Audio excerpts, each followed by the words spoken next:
जब भी कोई कैदी मर जाता था तो वार्डन उसकी मृत्यु की पुष्टि करने के लिए मशाल से मृतक के पैरों के तलवों को गर्म करता था। बूढ़े व्यक्ति को बेसुध पाकर उसने शव को ठिकाने लगाने का आदेश दिया। बारिश आने वाली थी और उन्हें आश्रय के लिए मोंटे क्रिस्टो द्वीप पर भागना पड़ा। हालांकि एडमंड के मन में एक और योजना थी। जल्द ही भोजन का समय हो गया और जब जेल के पहरेदार खाना लेकर आए तो किसी ने जवाब नहीं दिया। कमरे में प्रवेश करने पर उन्होंने उस बुजुर्ग व्यक्ति को बिस्तर पर पड़ा पाया जिसे अंतिम संस्कार के लिए ले जाया जाना था। वार्डन वहां पहुंचा और दोनों कमरों के बीच का रास्ता देखा। यह उसकी किस्मत बदलने और बदला लेने की उम्मीद थी।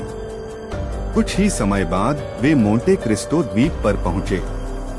एडमंड ने जैकब को पहाड़ की तलहटी में रहने दिया, जबकि वह खुद बकरियां पकड़ने के बहाने पहाड़ पर चढ़ गया, लेकिन असल में वह गुप्त रूप से खजाने की खोज कर रहा था।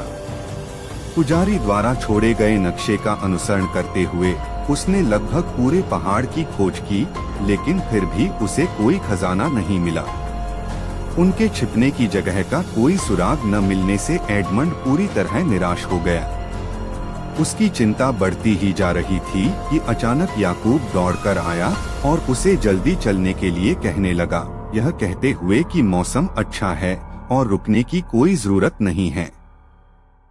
एडमंड हार मानने को तैयार नहीं था और उसने याकूब और बाकी लोगों के आगे जाने के बजाय वहीं रुकने का इरादा किया। हालांकि याकूब को नाव चलाना नहीं आता था और जब जेलर को पता चला कि वह व्यक्ति एक शव का इस्तेमाल करके भाग निकला है तो उसने तुरंत उसकी तलाश शुरू कर दी। लेकिन तब तक वह तैरकर किनारे तक पहुंच चुका था। एक दशक से अधिक समय तक गलत तरीके से कैद रहे एडमंड को आखिरकार रिहा कर दिया गया। कुछ ही देर बाद वे तारामो पहुंचे, जहां याकूब के परिवार ने एडमंड का गर्मजोशी से स्वागत किया। सब लोग गा रहे थे और नाच रहे थे, जिससे एक खुशनुमा और सामंजस्यपूर्ण माहौल बन गया था। लेकिन अचानक एडमंड का दिल बहुत भारी हो गया। अपने सामने इस गर्मजोशी भरे और शांत दृश्य को देखकर उसे लगा। एडमंड एक फार्म हाउस पर पहुंचा। उसका पुराना घर पहचान से परे था, पूरी तरह ध्वस्त हो चुका था। काफी पूछताछ के बाद उसे पता चला कि उसके पिता की मृत्यु कई साल पहले हो गई थी। उनकी समाधि पास ही खड़ी थी, जिस पर वही तारीख लिखी थी जिस दिन उन्हें कैद किया गया था। उस रात एडमंड बिस्तर पर करवटें बदलता रहा। पुजारी के शब्द उसके कानों में गूंजते रहे। आखिरकार अपनी इच्छा को दबा न पाने के कारण उसने जैकब की नाव चुराई और खजाने की खोज में फिर से निकल पड़ा। भोर होते ही एडमंड मोंटे क्रिस्टो द्वीप पर लौट आया। नक्शे का अनुसरण करते हुए वह दो विशाल चट्टानों के आधार पर पहुंचा। सावधानी पूर्वक खोजबीन के बाद उसे अचानक पत्थरों से अवरुद्ध एक गुफा का प्रवेश द्वार दिखाई दिया।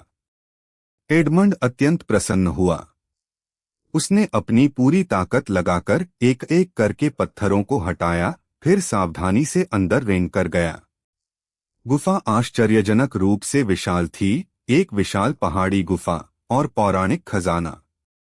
उन्हें समझ नहीं आ रहा था कि कोई उनकी कब्र पर पत्थर क्यों उकेरेगा। शायद अपराधी ने शुरू से ही उन्हें जान से मारने का इरादा किया था। उन्होंने अपनी मंगेतर के बारे में सोचा, जिसने उनके सिवा किसी और से शादी न करने की कसम खाई थी। जब अमर व्यक्ति खुदाई कर रहा था तो उसने पाया कि मिट्टी ऑक्सीकृत होकर काकों में बदल गई थी। तेज रोशनी से जगमगाता यह उपहार एडमंड के लिए कई जन्मों तक जीने के लिए पर्याप्त था। एडमंड पुजारी के उपहार के लिए कृतज्ञता से खुशी के आंसू बहाते हुए 2 दिनों तक हंसता रहा और ईश्वर का धन्यवाद करता रहा कि अंततः उसके जीवन में एक नया मोड़ आया। एडमंड जानता था कि उसकी दौलत बड़ी मेहनत से कमाई गई थी और उसने बदला लेने से पहले इस एहसान का बदला चुकाने का फैसला किया।